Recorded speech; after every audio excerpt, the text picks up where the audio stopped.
World cup win பண்ணி கொடுத்த பிளேயராக இருந்தாலுமே 3 மேட்ச் பெர்ஃபார்ம் பண்ணலாம் வச்சுங்களேன், அவர் அங்கே டீம் மட்டும் தூக்கிடுன்னு சொல்றீங்க பார்த்தீங்களா, உங்களோட நேரம் எனக்கு ரொம்ப பிடிச்சிருக்கு.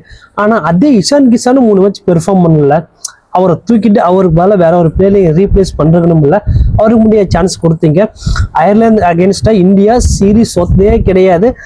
அந்த தோத்ததுக்கான பெருமை யாருக்கு போனால் ஹெட் கோச் கௌதம் கம்பீர் இருக்கும், கேப்டன் ஸ்ரேயஸ் ஐயருக்கு தான் போகும்.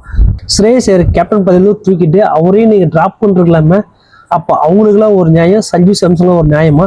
எப்போல்லாம் ஏதாவது ஒரு பிளேயர் உள்ளே வராங்களோ அப்போல்லாம் யாரடா தூக்கலாம்னு சொல்லி யோசிச்சாங்கன்னா அங்கே ஒரு பிளேயர் தான் கண்ணுக்கு தெரியவார், அது சஞ்சு சாம்சன். நீ வேர்ல்டு கப்பே வின் பண்ணி கொடுத்தாலும் சர்றா நீ தான் உக்காருன்னு சொல்லிடுறாங்கல்ல, இதெல்லாம் ஏற்றுக்க முடியல.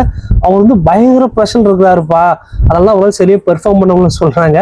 ஒட்டுமொத்த இந்தியாவுமே பார்த்தீங்கன்னா பயங்கர ப்ரெஷர் இருந்துச்சு.